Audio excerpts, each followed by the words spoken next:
Hey everybody, CW here, Card Wolf, because I am always on the hunt for great cards.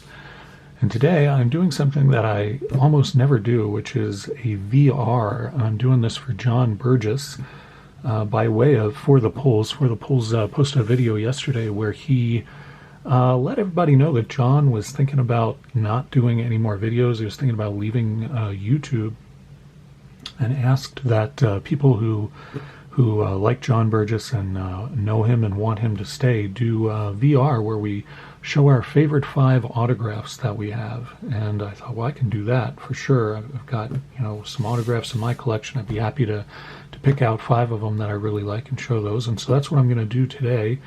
And Jon, I don't know what his reasons are for thinking he might want to stop doing videos, but there's been a real outpouring of support for him, of people letting him know how much he means to them in the community. And Jon, if you're watching this, and I hope you are, you are a really wonderful person.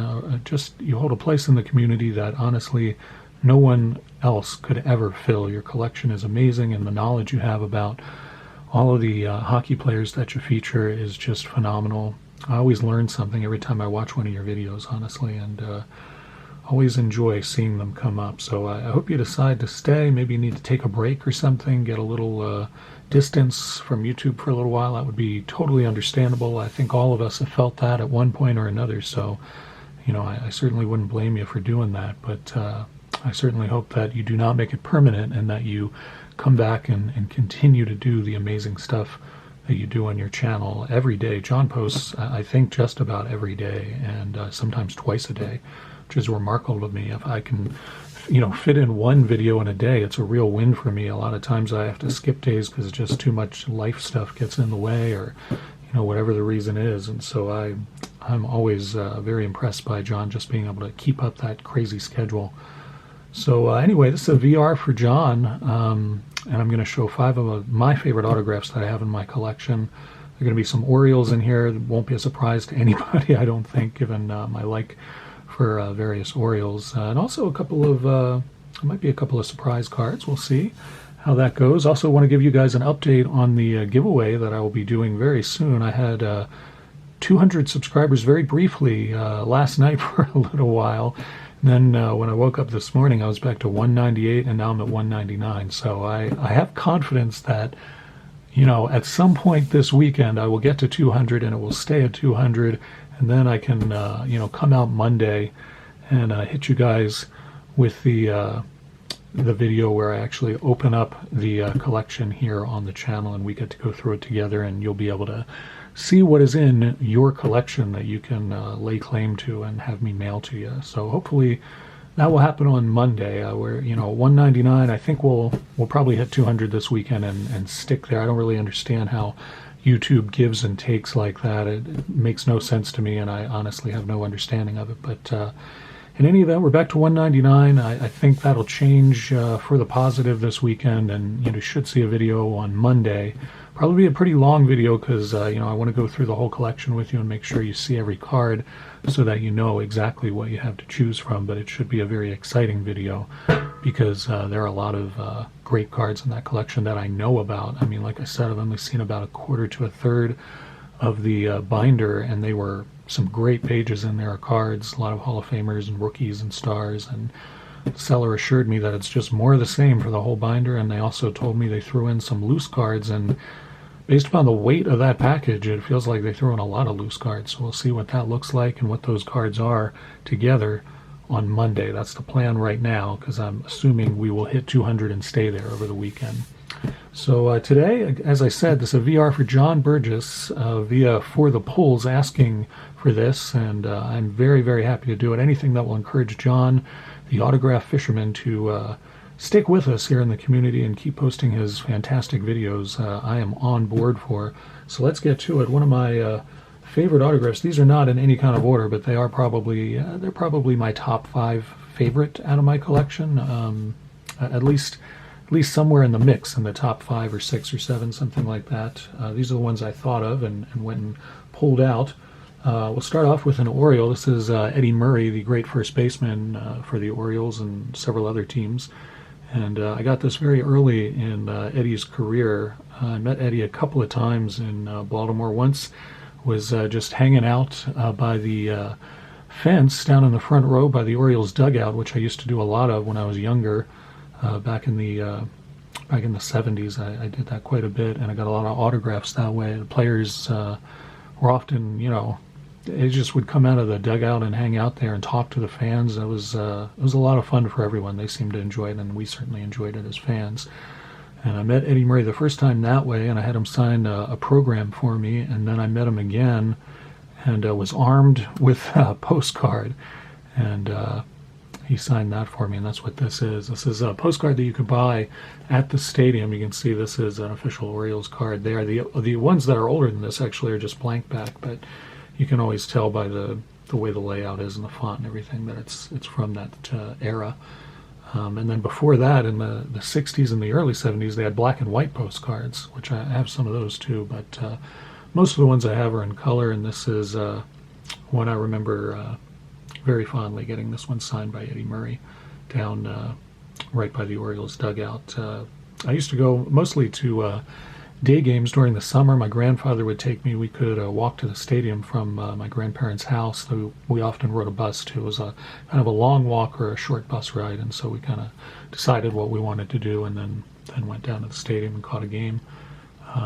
So anyway, that's one of my top five. Eddie Murray, great first baseman, Hall of Famer, and a friendly guy who really knew the game well. I remember, a lot of guys would just come out and kind of joke with the fans. Eddie Murray would come out and he'd really talk about, baseball. He would talk about the team that they were facing, the pitcher that they were facing. I mean, he was serious about baseball, really knew his stuff. So that's one I remember very fondly. And also, I guess I'll show this one. This is another Orioles one. I always keep it right over here, you guys. It's just off camera. And this is a signed ball by Ripken Jr. And I got this at an event that the Orioles had early in Ripken Jr.'s career. I didn't have him. It's not personalized. It's not dated or anything like that. This holder is in terrible shape, actually. It's extremely dusty, and it has a lot of scuffing. The ball is actually in really good shape, as you can see. The holder, probably should be replaced at this point. I've had it in this holder since way back then. You can see it's an actual game ball. At these events, sometimes the Orioles would bring, a bucket of baseballs for the players to sign. This got Lee McPhail as the president of the American League, so that tells you how long ago that was. And I'm trying to remember, I think this event, it was, the Orioles would participate in these events all around Baltimore and the surrounding area, and a bunch of players would come out to, things that were going on. Sometimes it would be, at a baseball field or something, and it would be kind of, Orioles, at bat for kids or something like that. A couple of the Orioles had, classes and stuff that they would do. Brooks Robinson had it like a youth center that he had too. You could always go over there. And anyway, this was at that kind of an event, and Orioles just had a bunch of balls and a bunch of players there. And of course, Cal Ripken was still pretty young at the time I had him sign this, but everybody knew back then what a great prospect he was. He'd only been in the league probably a couple of years at this point, but he was already tearing it up, and I think everybody knew that this player was going to be very special. I don't think anybody imagined that he would ever break Lou Gehrig's record, but we knew he was going to be a really special player, and so I was very privileged to meet him and get a ball signed by him. I have had this for a very long time, and it's definitely one of my favorites. I guess I'll leave that here for them. I might as well leave all of these out as I talk about them, because, why not?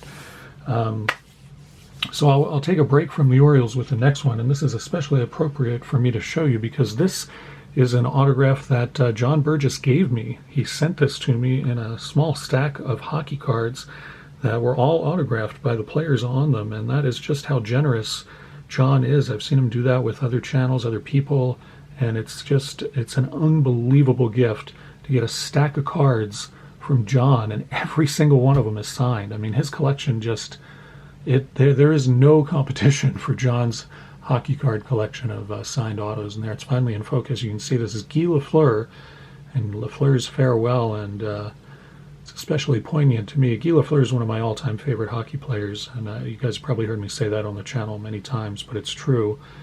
And I think John had heard me say that, and he just, had put this in with the rest of the hockey players, and I was amazed to find it. And it just, he sent it to me probably about a month or two before Guy Lafleur passed away, and having this be Lafleur's farewell card is quite poignant to me. And this is definitely one of my top 5 favorite autographs that I have in my collection. Never thought I'd have a Guy Lafleur autographed card, and when I got this from John, I was just blown away. I'm still blown away that I have this, and that it was something that was just given to me.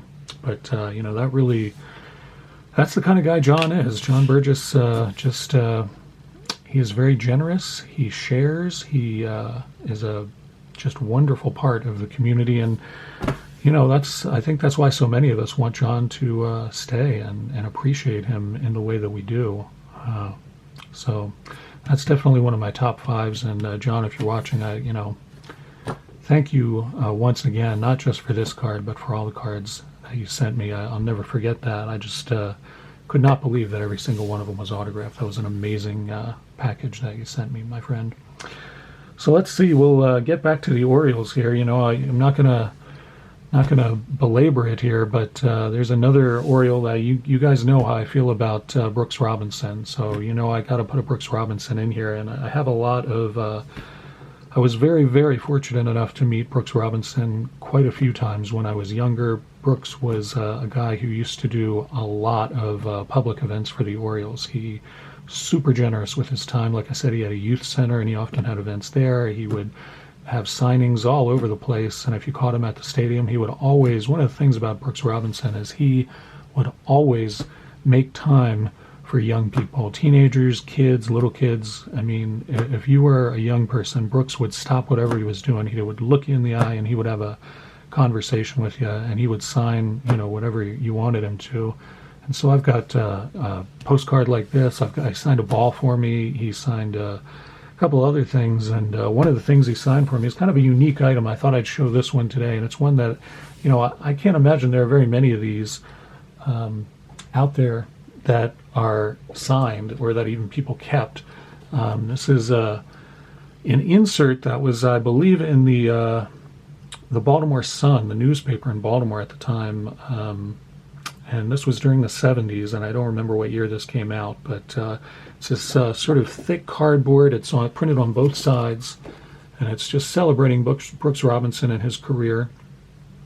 And they did this. It may have been the year that he was retiring. It may have been before that. I really don't remember, but I remember getting these out of the newspaper back then, because back then everybody got the newspaper delivered. It was a different time, and so you would get something like this in the newspaper, and it was kind of a real treat. This wasn't the kind of thing that was usually in the newspaper. So kind of a thick sort of cardboard thing like this. And I remember, when I saw it, I thought that's something I would really love to get signed one day. And I took it to an event at one point, and indeed he did sign it for me. And so it's a very unusual item, and it's one that I've thought a lot before about getting framed. Putting it in an orange mat or something like that, and just keeping that on the wall. That's a great picture of him making one of his diving catches, and it even asks, how many times has Brooks made that play in 22 seasons? And it's true. I mean, you couldn't get much by him at third base, that's for sure. It wasn't just that Brooks had such a great range and that he could make these catches that you see in the highlight reels. Brooks also had an amazing arm. I mean, I saw the guy play for years, and, he'd catch these balls, he'd field these ground balls, and you'd think there's no way he's going to throw that and get that to first base to beat the runner, and he always did. He just had a bullet arm. I mean, he could, no matter how deep he was in the hole at third, he could get it to first base on a line. He was just an amazing defensive player, and a wonderful person, too, a really great human being. I'm always felt very privileged that I got to interact with him as often as I did when I was younger. So that is another of my favorites. See if I can make room for that. There we go. And then the last one that I have in my top 5, that's 4. The last one is actually a non-sports autograph, which I don't know if that's breaking the rules that are in place here, that for the polls set up here. He's usually not one for rules, so I'm not too worried about it. But this is a a photo that I have framed, actually, and I do have hanging on the wall here in my study, and it's a non-sport one, but it's by someone who I've always really loved. It's Leonard Nimoy, who played Spock in Star Trek, and this is a picture. It's a black and white photo that I have always just loved. This photo. It's Leonard Nimoy dressed as Spock. He's, taking a break from filming the original series on the set at the Paramount studio lot, and he's standing there in front of his car. And I just think that is a great photo, and it's got the nice blue signature there and Sharpie. It's just one, and it's got a certificate of authenticity and all of that. So I know it's the real genuine article, and it's something that I've had for many, many years, and I've always had it wherever I've lived. I've always had it up on the wall because I just enjoy the photo, and I enjoy knowing that it was signed by Leonard Nimoy, and I loved his character of Spock, and he was a great character, and Leonard Nimoy was a really great human being as well. If you've ever read his either one of his autobiographies, one is called I Am Spock and one is called I Am Not Spock, and he finally kind of came to terms in his life with the fact that actually, there's a lot of me in the Spock character, and so that's kind of I think that's true. I unfortunately never got to meet Leonard Nimoy. I've met a lot of the Star Trek actors over the years, but I never did meet him, unfortunately. But I do have this, and it's one that I'm really quite happy to have. So those are my top 5 today. I don't know if those are necessarily my, my best autographs or, whatever you want to call it, but those are my favorite autographs, I think, in my collection right now. So I hope that was enjoyable to you guys, and Jon Burgess, again, if you were watching, I hope that you feel very appreciated. You deserve to feel that way. Your channel is awesome, and you are a great person, my friend. And I thank you for everything that you have done for me and everything that you do for the community as well. I hope you stick around, my friend. All right, so chances are I will get a video up this weekend at some point. It's a long weekend here in the United States because Monday is Memorial Day. And so I have no idea what my schedule is going to be like with the kids and the family. I know we have a lot of stuff that is going on, which I'm not complaining about. It's wonderful to live so close to so much family and be able to have all of these things that we're going to be doing. It's going to be a lot of fun. But it's going to wreak havoc with my my schedule as far as doing stuff like making these videos. So I have no idea what day the next video I do will go up. I look for one this weekend, and hopefully we will get to 200 subs and stick, and then on Monday or maybe Tuesday, since Monday's a holiday, I don't know what my schedule will be, but at some point, Monday or Tuesday, I will start the giveaway and show you what is in that collection, and you guys will be able to stake your claim to the cards that you want. And of course, I'll go over all the rules and everything then. It's not that there's any rules really, but you guys know how it works. All right, well, I hope you guys have a great weekend. Those of you in the U.S. here, I hope you have a great 3-day weekend and enjoy your holiday. And I will see you really soon. And as always, happy collecting.